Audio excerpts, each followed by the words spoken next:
Welcome, everybody. My name is Sebastian Thrun. Happy 2024.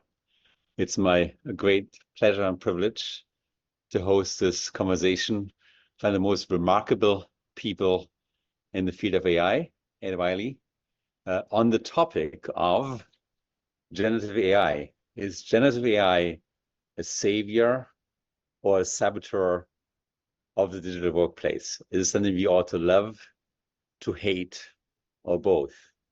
In the next, 60 minutes, hopefully, Ed will give you some insights here.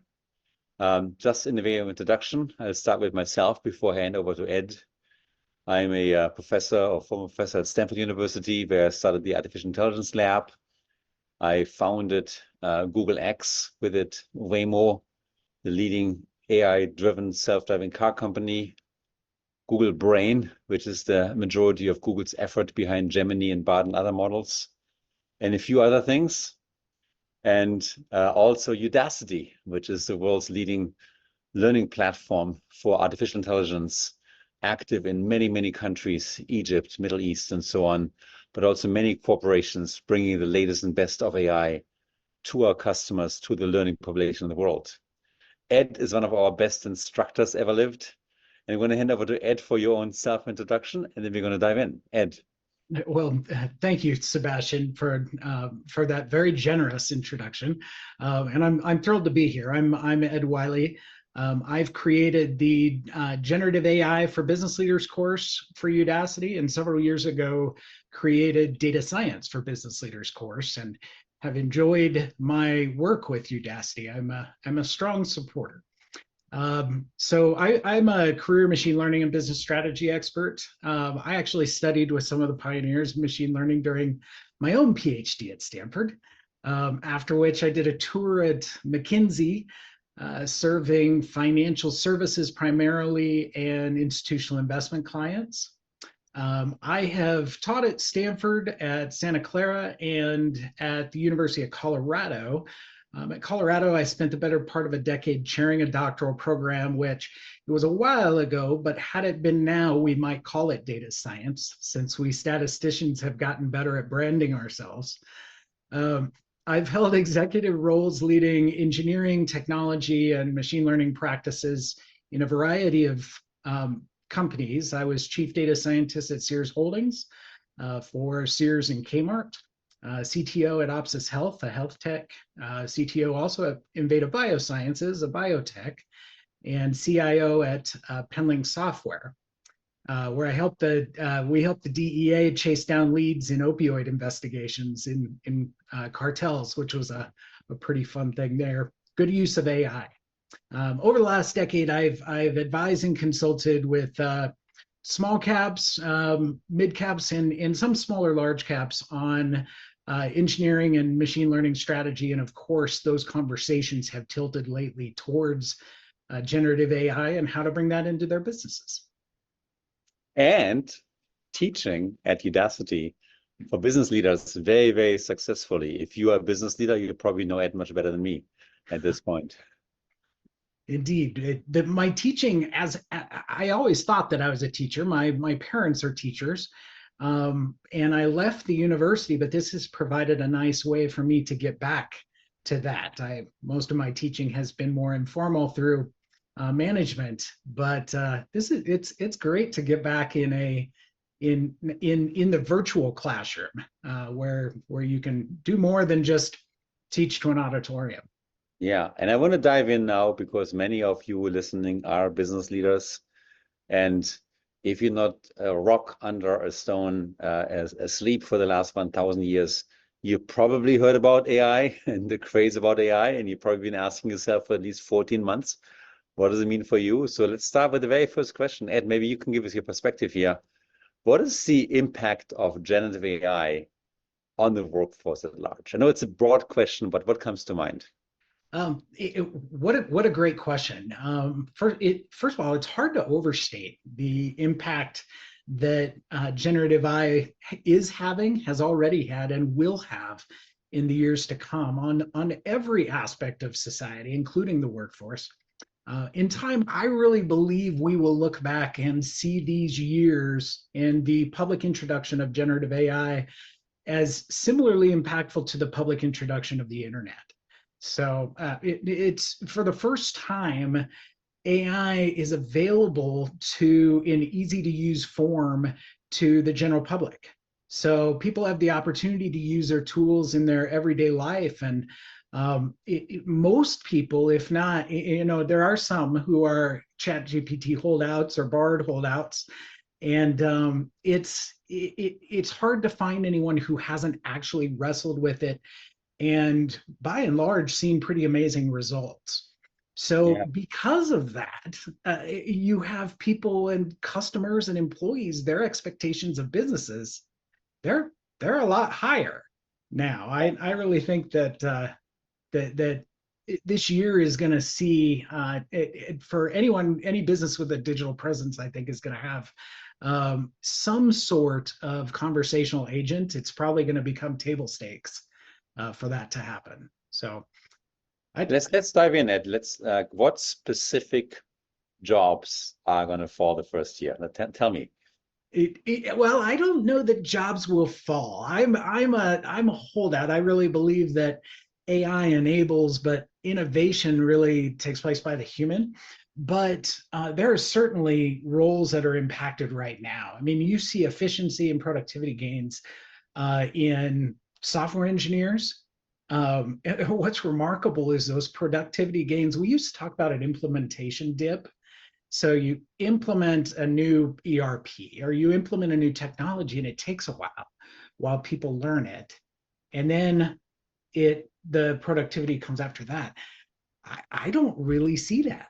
I see software engineers using paired programming, AI paired programmers or coding assistants, and that impact comes nearly immediately, instantaneously. Similar with customer service is going to be another area that has major impact. You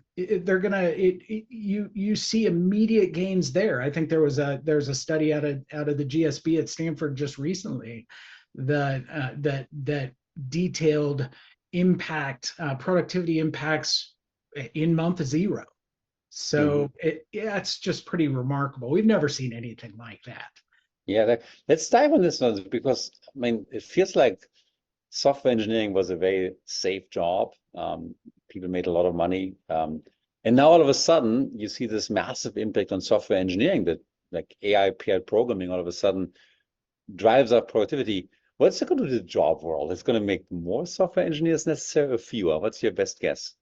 I don't think it's going to knock. I think it's going to amplify the differences between the creative aspect of software engineering. I think that's still hard to get at.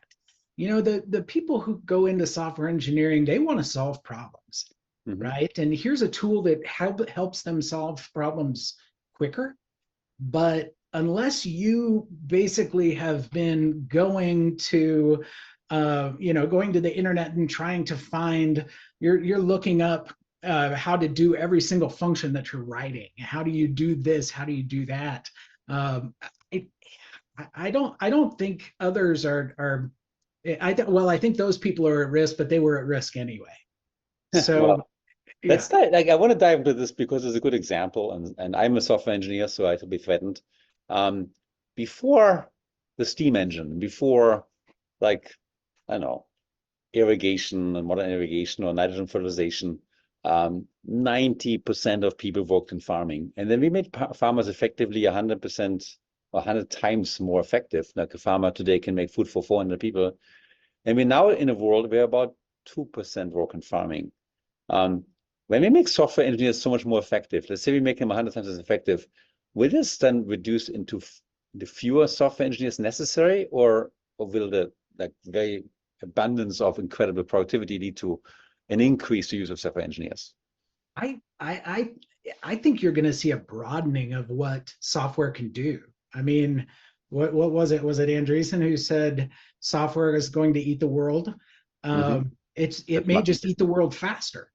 But here's an interesting thing that I've observed, Sebastian, and that's that in businesses, so you've got these teams that all of a sudden are more productive, right? Yeah. A business leader, and in fact, leaders at every level, from the CTO, CEO, all the way down to the directors, all the way down to the scrum managers, need to think about, well, how do I harness that productivity? Right? So if my team is used to, in a 2-week sprint, achieving 200 story points, and now we've got a tool that gives 25% productivity bump on that, all of a sudden I've got 250 story points possible by my team. But there's a limit to how complex you can make a sprint.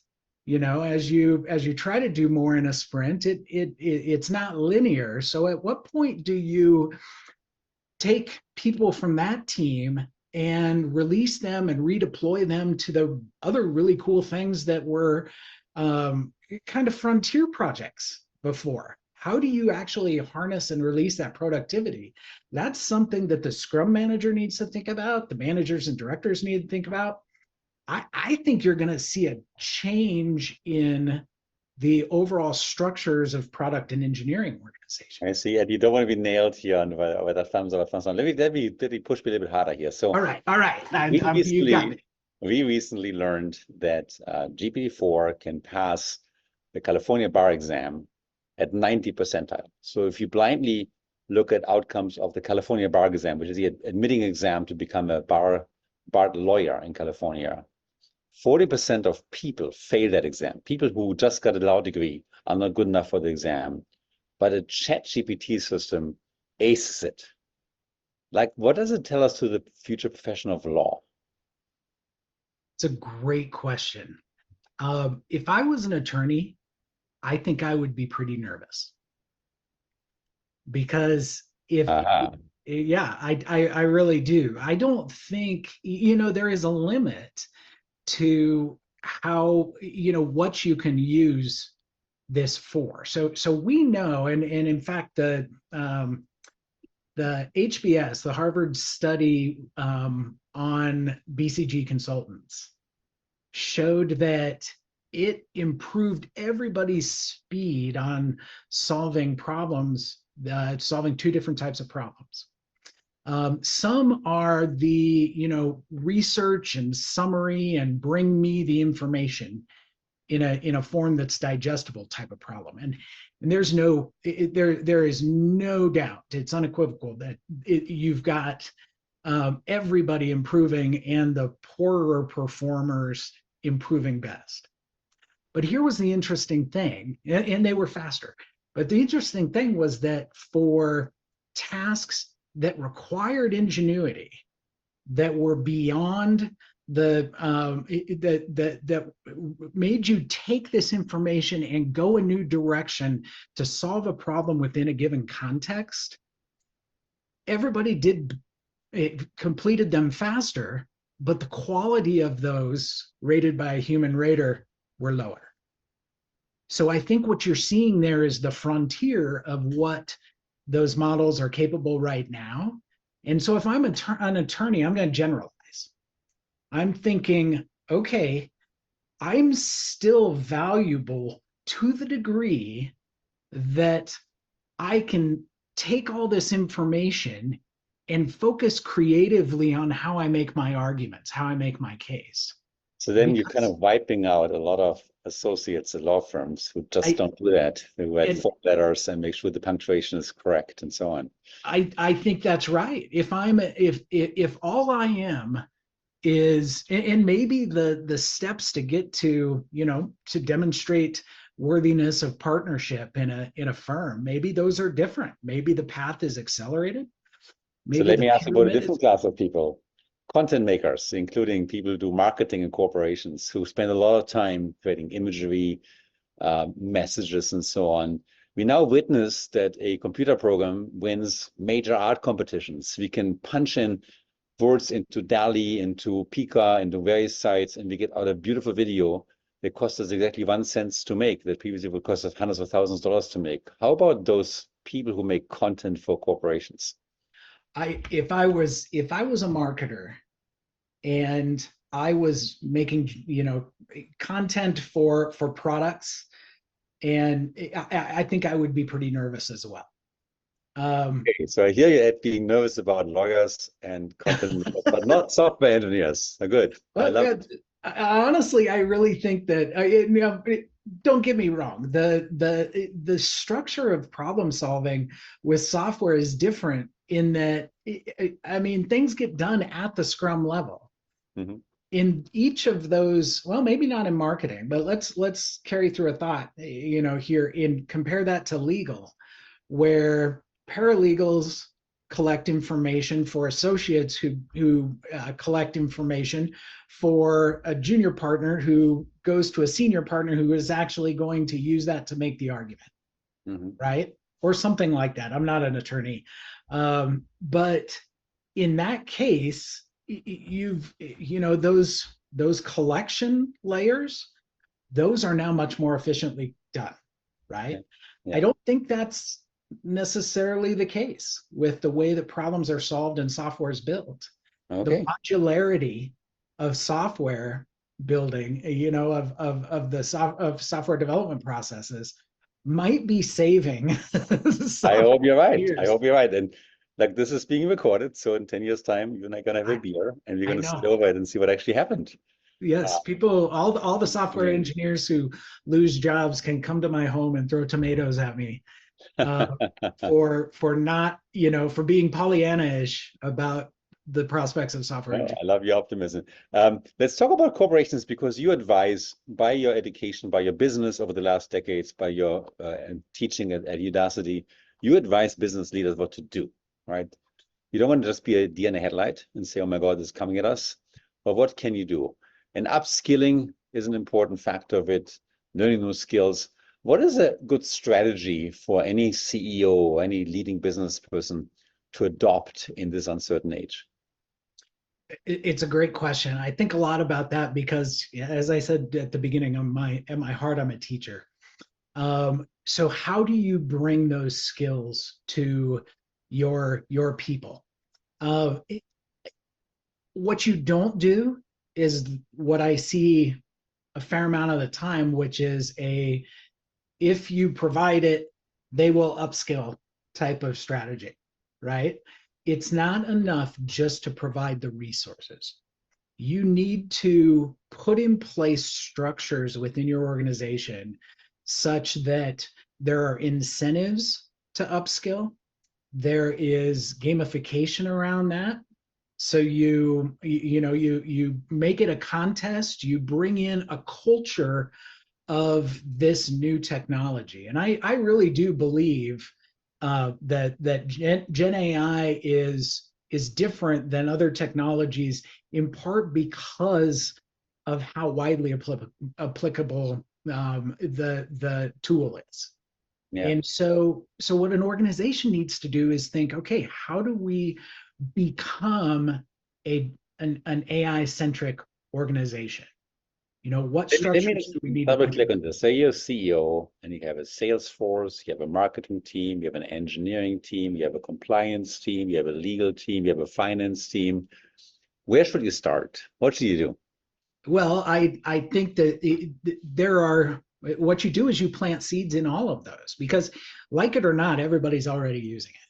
So it can either be a shadow technology that you don't have any control over, or you can embrace it, partner with some providers and provide a formal, acceptable way to use it. But what you do is you find those people, and you know who they are, Sebastian. Everybody already knows who they are. Who are those people in each one of those functions who's championing it, who's already excited about it, who's visionary enough to say, we could be XYZ if we all were doing this. And so let me give you an concrete example. I recently talked to a good friend, a billionaire here in Silicon Valley, who started a company in the tech space. Mm-hmm. And he told me, look, in marketing, the last decades, we've all been drilled that a marketing department has to have a single message that comes from the time of broadcast radio, or like, I don't know, Super Bowl ads, where you get one ad to reach 100 million people, and that message be the best for those 100 million people. And now we live in a world where, thanks to Facebook and AI, We can get 100,000 messages. We can make 1 million messages. We can make 100 million messages tailored towards people. How do you get a marketing team to change its thinking from this monolithic one size fits all to the AI world, where all of a sudden you can make content that's specific to individual users and change your marketing approach radically? How do you do this? Well, I would argue that a lot of marketers are already thinking about this, right? I mean, that's what anyone who's worth their chops in marketing knows that you've got to target. And the opportunity to target to a market of one has to be just tantalizing for these people. So for people who are highly skilled, who are really, they're the champions in their marketing department, they have to lead the charge. You have to plant the seeds and give a level of autonomy to your marketers that probably isn't comfortable, given the way, the people who've been there for a decade are the ones like you and me who were trained several decades ago. And it's, we still remember the things that were drilled into us. The world is changing.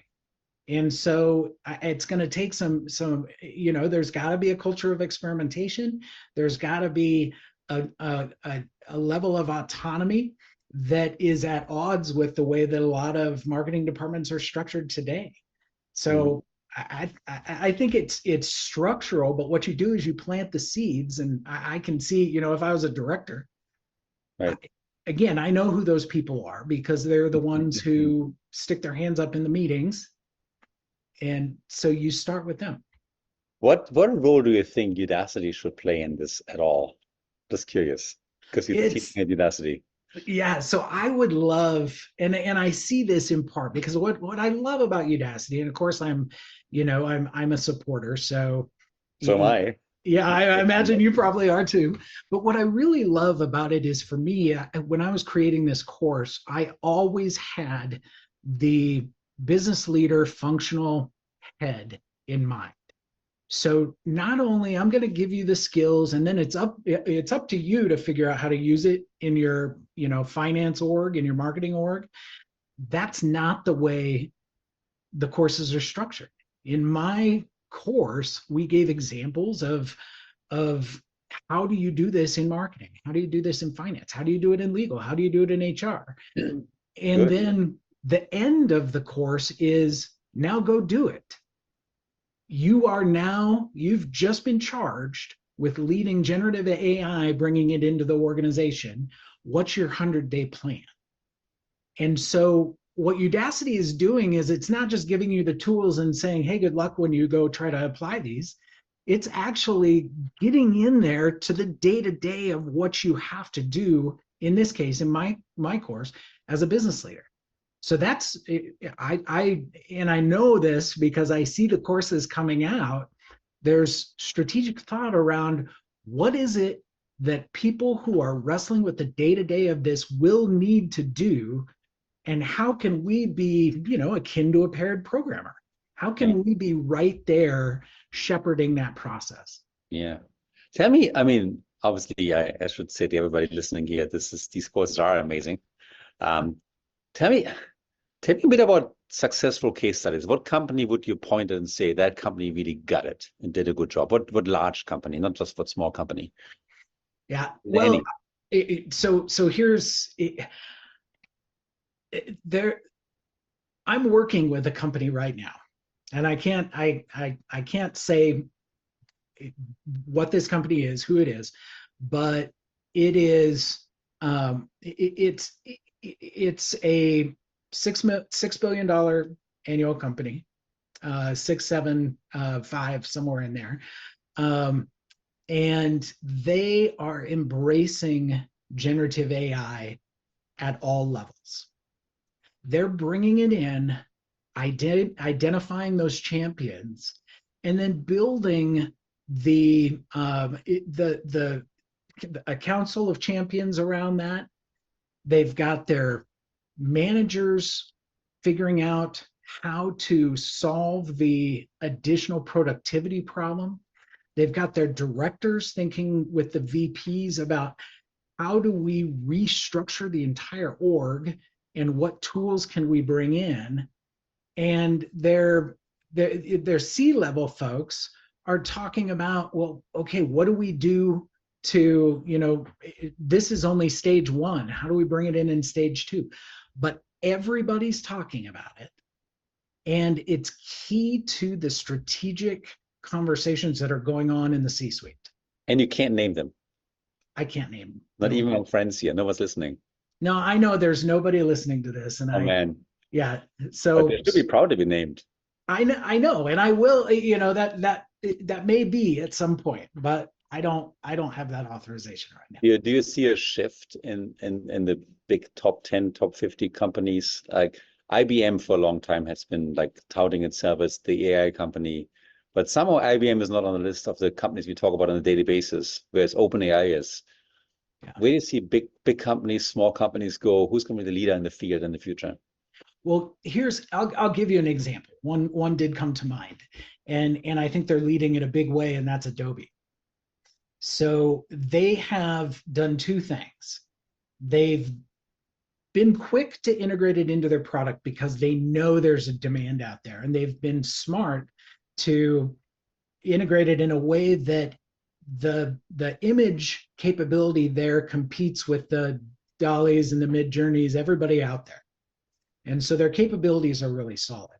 But they also are, they're drinking their own wine. They are bringing in, and they're into the different parts of their organization. So their marketers are using their tools, of course. Their software engineers are embracing it. So I see that as a really good example. And they were about to buy the absolute gold standard of AI and design, Figma. Yeah.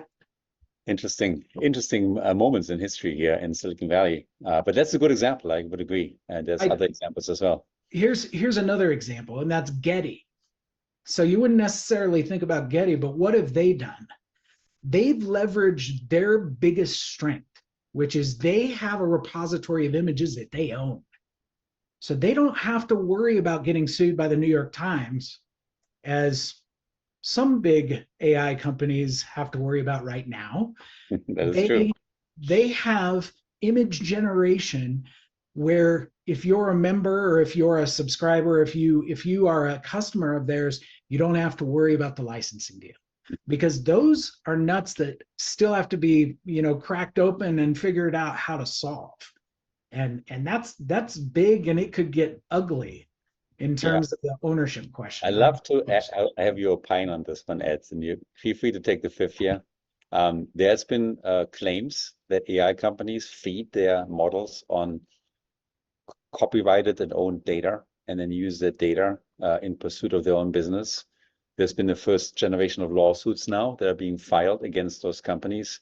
Where do you come down? Is this something where we should just be fair use, and like reading someone else's article allows you to utilize what you learn from it, or should it be attributed and eventually be paid?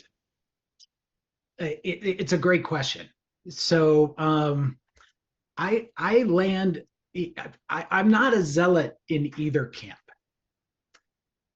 But I think, to the degree that I make my living in a system where my creation is valuable, has value to people, somehow I should be rewarded for that. So that's a clear statement. That's a good and clear statement. Yeah. So that, but then let's turn it back into the people you advise and teach, the business leaders. If I'm a business leader and I use one of these systems for my gain, and all of a sudden I transform my business, and it's be found that the system I use, whether it's open source or whether it's licensed from a closed source company, has been using other people's copyright information to do that, isn't there liability that might scare me away? I think there is some liability there. And I think I can't, right now we're in this kind of open system where it's let 1,000 flowers bloom and we'll see how it goes. But as soon as someone pays the price for doing this, there's going to be rethinking of this. And the ones who are able to credibly claim that they have I don't think, it again, Pollyanna-ish is probably thinking that there's these large language models, for example, that have terabytes of training data, that there's not a single image in there that is copyrighted, that holds copyrights at some point. I think that's, I think we'll quickly talk about minimizing but I, that I think that's going to scare away some of the open innovation that is happening right now. Yeah, As interesting. I would love to hear your perspective on it. I will take the fifth here because I'm interviewing you, Ed. But That's obviously, fair. the Very Section fair. 230 equivalent has been discussed here a lot here in Silicon Valley. I just want to raise the point, when I talk to business leaders, I often hear they're not quite willing to submit their data to GPT and OpenAI.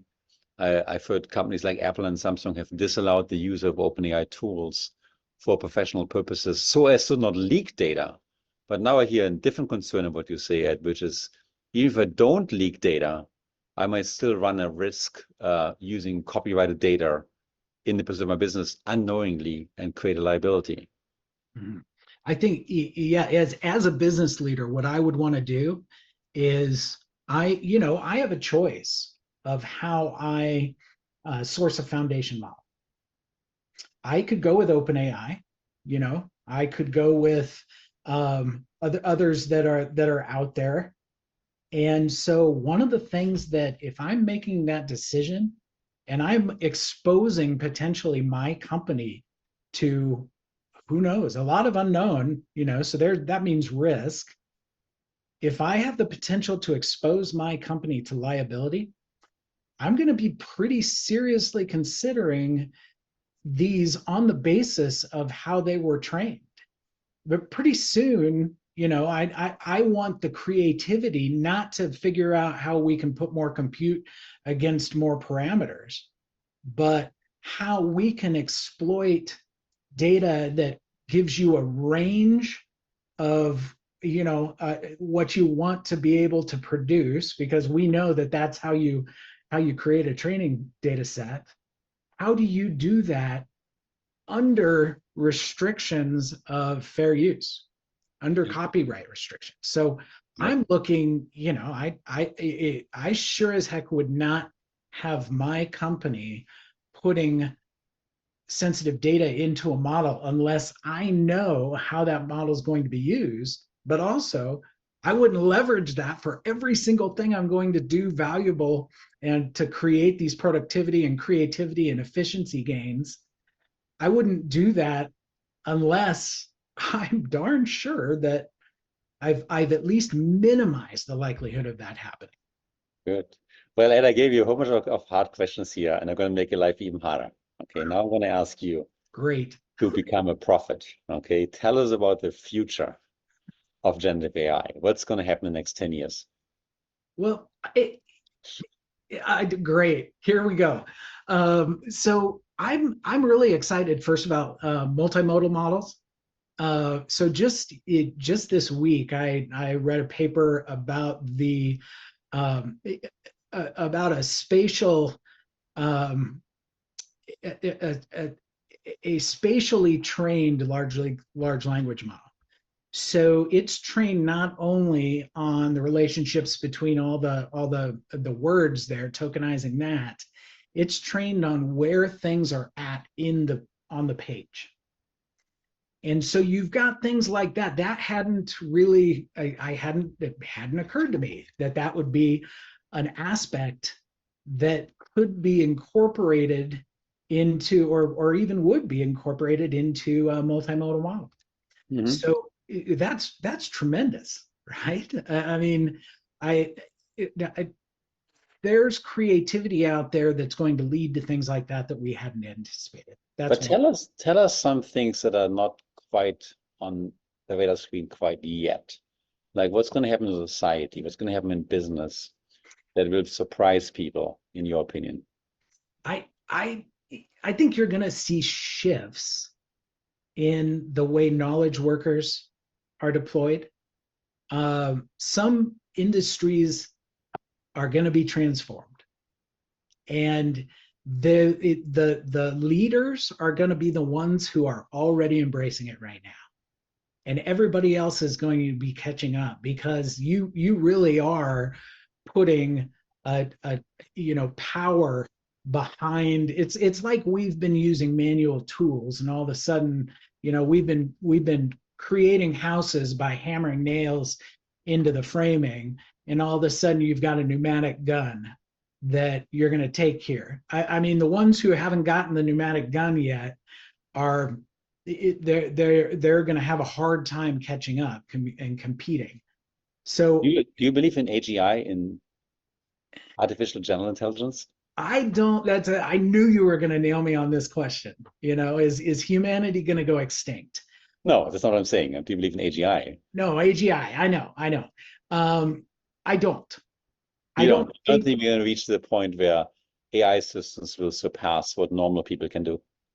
Well, I think that they will surpass what normal people. They're already surpassing what normal people can do in terms of collecting information and summary, some rote things.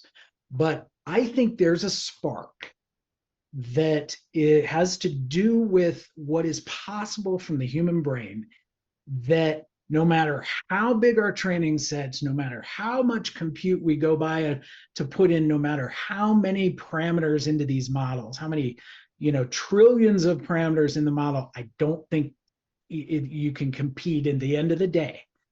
You're what Elon Musk called a speciesist. I am a speciesist. I think that yep, I am. Although I have a very tender heart towards other species. Those that you plug into the wall, my heart doesn't quite extend to those yet. But cows and pigs and so on. I love cows and pigs.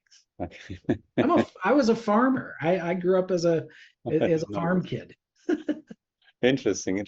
So you'll say, just for me to summarize here, while these advances are real and they're going to transform every job, there'll be some element of creativity that's going to be so unique to people that they will prevail and use these tools to be more creative in total. I think that's right.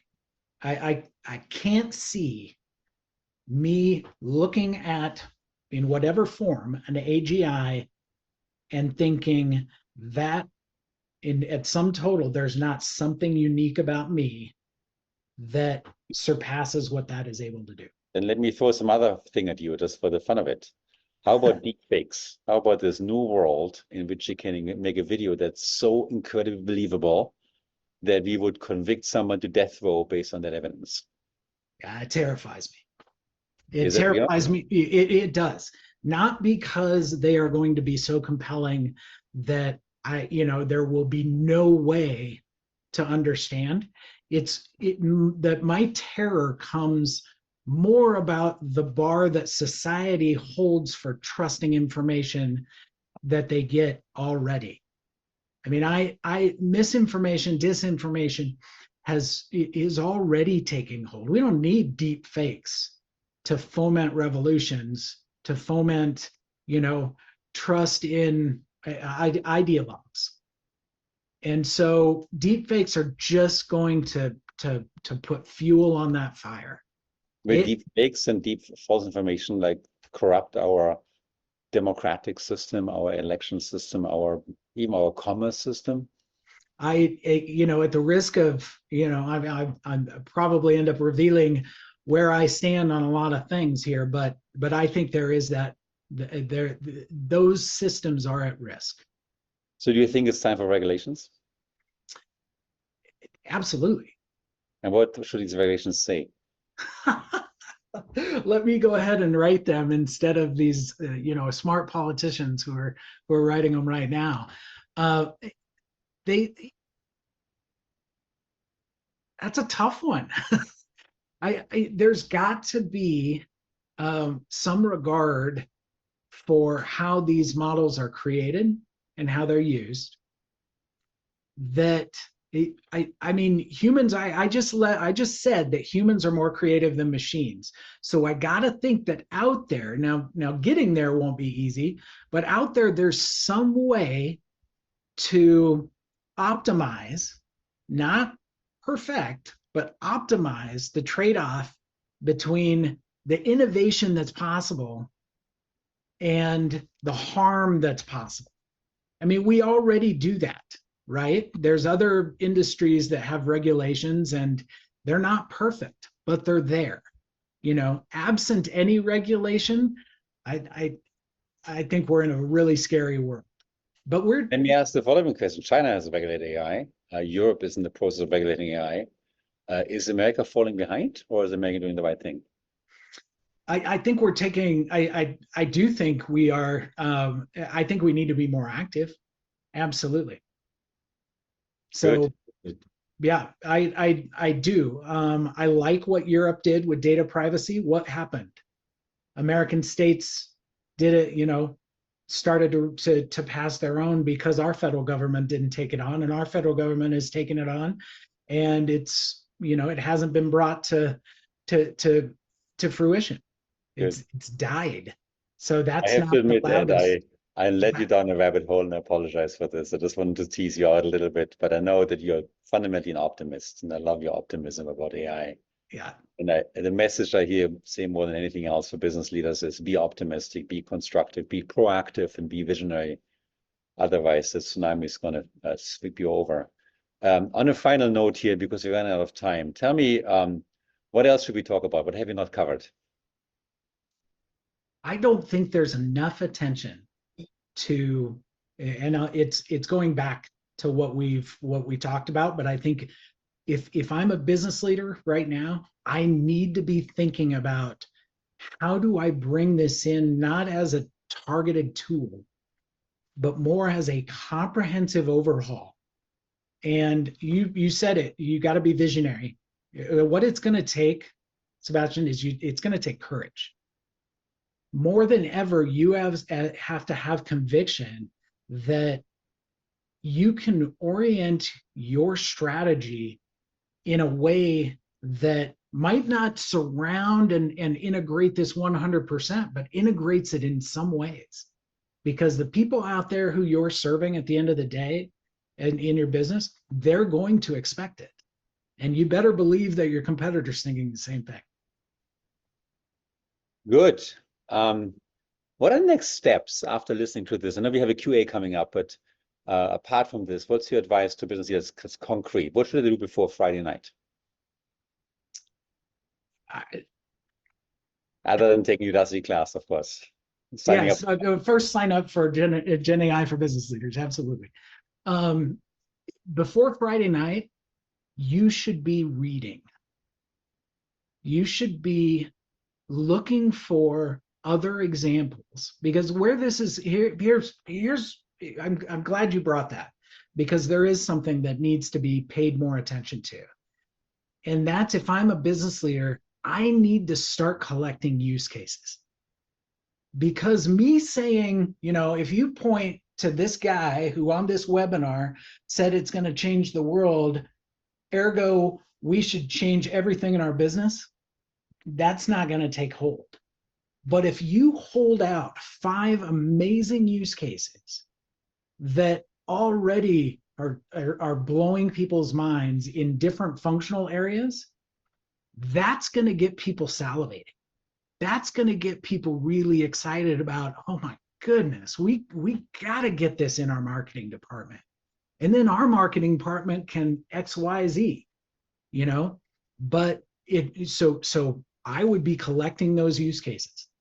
Look, you know, I follow LinkedIn. I follow a number of people on LinkedIn. There's a lot of discussion there. You know, I've read the papers, but find those use cases. And if you're looking for them, text me. I'm not going to give out my phone number, but you can find me on LinkedIn. Good. Yeah, absolutely on LinkedIn.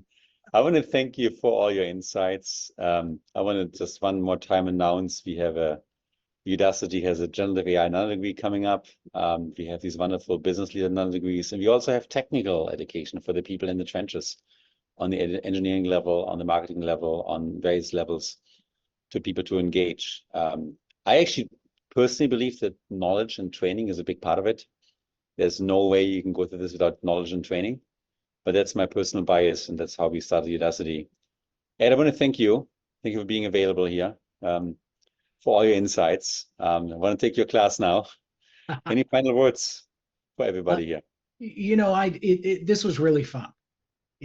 But this is exactly the sort of thing that people need to be thinking about. They need to be thinking about it in a lot of different levels. But you nailed it when you said that I'm an optimist. And as an optimist, I can't help but think when I look at a business or talk with someone, I get so excited about, and it's all at that use case level. So yeah. In 10 years, when we get back together and talk about all the ways that I was wrong, we'll keep that in mind and we'll see how excited. I believe I'll still be excited for the future. And just to explain to everybody here, it's always been the optimist that changed the world and never been the pessimist. Being a pessimist right now is really, really bad times for you. If you're a pessimist right now, I hope you're retired and can lay on the beach and be pessimistic over your drink. But if you're really in the workforce, you're probably not going to do well. Amen.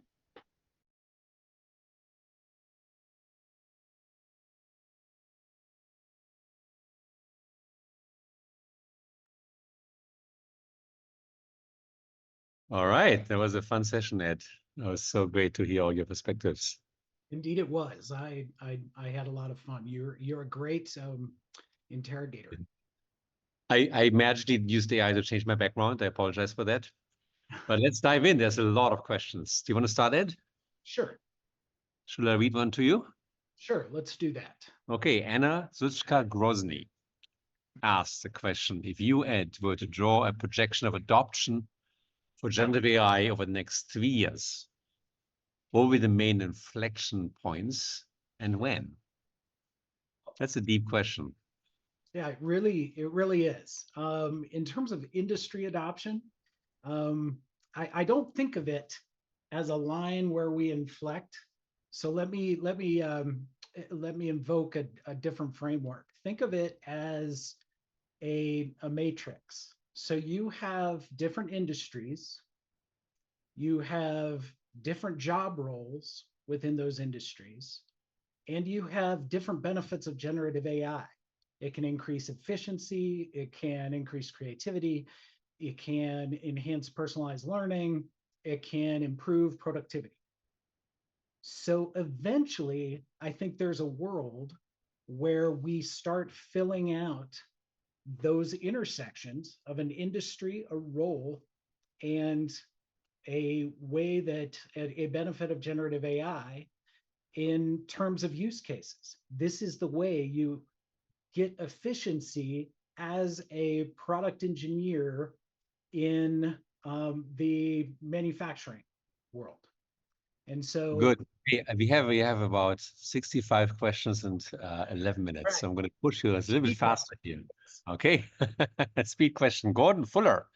Do you believe that businesses will focus on internal career mobility versus resource actions as they leverage AI and see role skills becoming redundant? What are businesses going to do as roles and skills are going to become redundant? Right. I actually think that roles are not going to become redundant, but aspects of roles will become. So Gen AI is really good at the rote things. So the aspects of a job will go away and greater creativity will be there, but there will undoubtedly be changes in organizations. And if you have productivity gains, you can either redeploy those into some more innovation, or you can take those as efficiencies, which is a nice way of saying headcount reductions. I think we've seen some headcount reductions recently that were attributed to generative AI. I think those headcount reductions recently were also attributable, even if not said, to overhiring post-pandemic. So it may be taking the fall for some of that, but undoubtedly businesses will do that. Which ones will come out ahead? I think the more you upskill and reskill instead of contract and then expand and contract and expand according to the weather, I think you're more likely to retain the expertise that makes the people in your business unique and provide that value add on top of generative AI. Mary Ray asks, how can we constrain the decision making from going off the rails, denying healthy treatments, identifying the wrong people in policies when this new technology is deployed? How do we keep humans relevant? That's a great question. It is. Right now we are still, right? Yeah. You and I are going to hope. We can't use AI to replace human decisions, as Mary Ray's statement. Yeah, I think I agree at this point, absolutely, but I agree for quite some time. If I'm a business that can incur liability because of decisions that are being made at the end of some process, I'm darn sure I'm going to have a human in that loop. Yeah. I I want won't. to toss in a bit of my perspective. Sure. Every society is organized around this technology. When we were an agrarian society, we are mostly in farming and would go to the market and sell our products. Now we are a office society where we have a lot of processes relating to communication, and those elements of communication will inevitably be massively affected. What makes me optimist myself is that I actually really believe that we're going to find new jobs, much more interesting jobs as before. So my standing jokes with my friends at Google is, what if you could build Google in a day?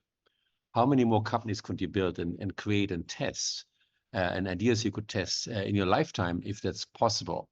So I don't see it as a taking away. I see it as a freeing up. Like if I look at most jobs are actually pretty bad. Most of us sit in office and just communicate and meet and meet and meet and meet and meet. Maybe we don't have to meet and meet and meet and meet anymore. I think it will also give you an opportunity to change the way something is done. So within a Scrum team, change the way that you do it so that people who are early career, who benefit more from generative AI coding assistance, they focus more on coding. People who are later in their career, more experienced, they focus more on review.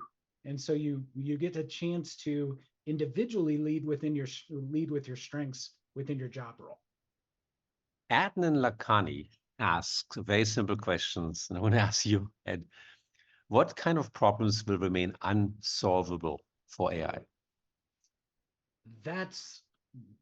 I hope all problems are eventually solved, whether they be AI or not.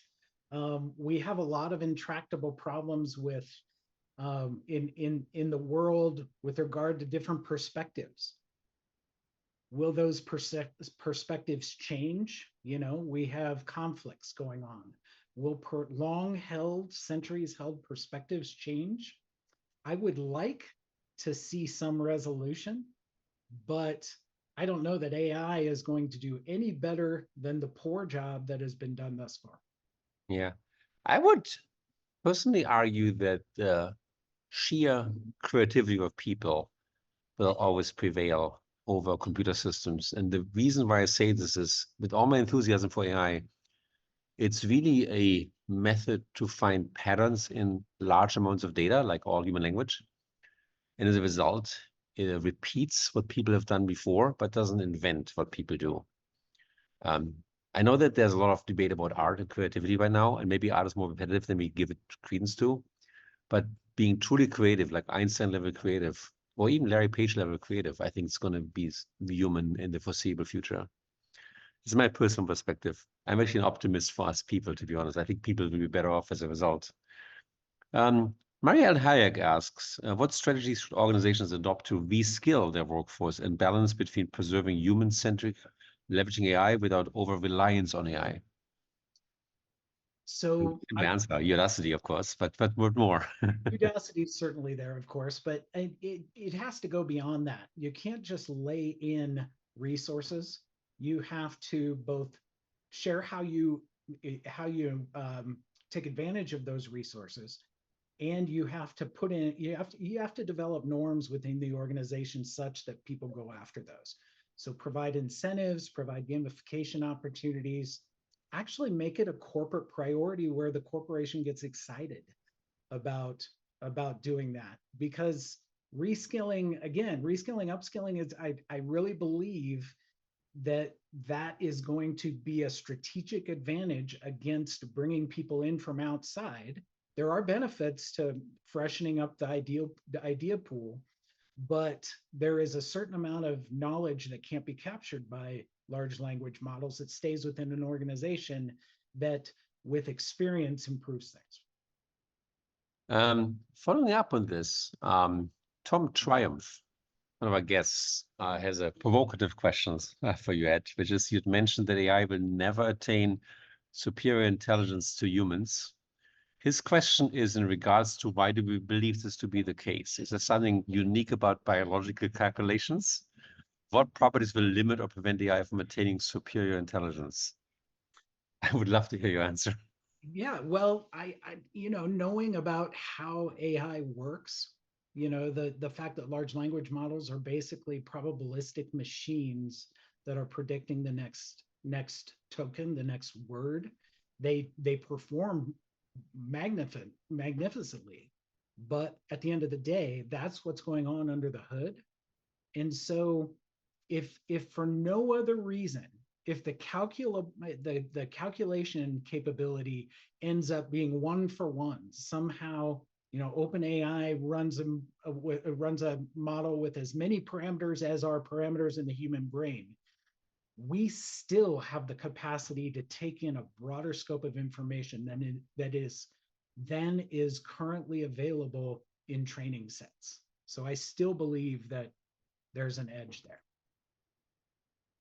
Yeah, it's kind of an open question. When I talk to my friends at OpenAI, they really believe that AGI is feasible within a few years. And AGI really means that we do everything we do on people level.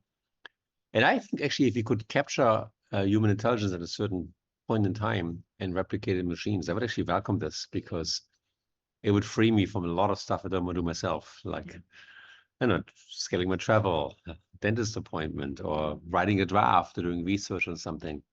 Be great if a machine could do this for me. We're almost out of time.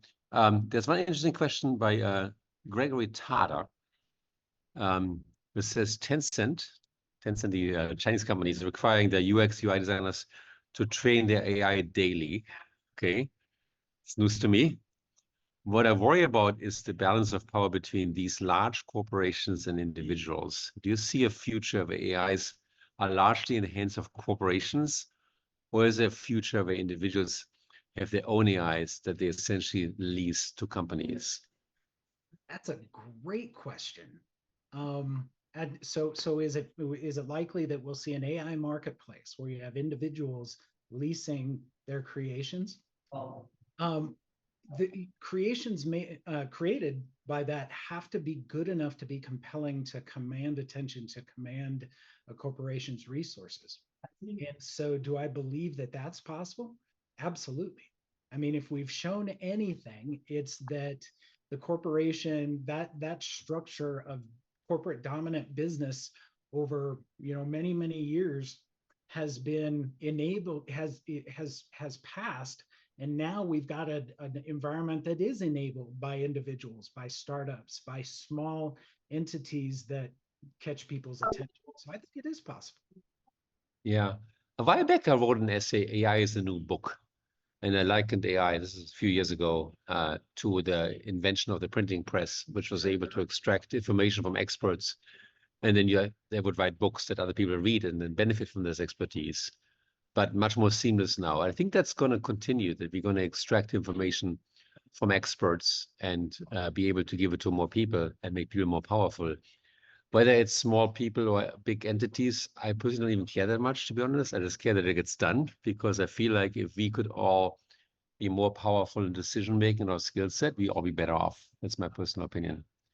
I'm saying this looking at the clock. It's now 12 o'clock here in California. It's probably 3 o'clock on the East Coast. It's early evening in Germany. I think we're out of time. So do you want to say one last thing, Ed, and then we close? More than anything, thank you, and thank the audience. I think what is going to drive this is a combination of enthusiasm and an idea of the art of the possible. So try to find use cases, learn about use cases, get excited about use cases, and run your narratives in your businesses on what is possible with this at a tangible level so that people understand. Yeah. And I just want to thank everybody here. I want to thank the Udacity team for making this possible. I want to thank Ed for being here, so patient with us and sharing his insights. Obviously, now that he's given us all his insights, he's less useful to the world because we can just replicate it. That's a good thing. And I want to thank the audience, you, whatever, 800 people at the peak listening to us. I hope you leave this room inspired. I know it's scary to think about what's going to happen, but it's also exciting. I think it's an exciting time to live, an exciting time to be alive. Just be happy you're not alive, say, 500 years ago, when none of this existed, and the world at the time of your death, at age 35, was exactly the same, the world you picked up when you were born. Now it's different. Things are moving fast. We are, by any practical metric, in a singularity right now. Let's get admitted. We don't know what the other side can look like. We can speculate. But most of all, I think we can bring our values to make the world a better place with this new technology. Thanks, everybody.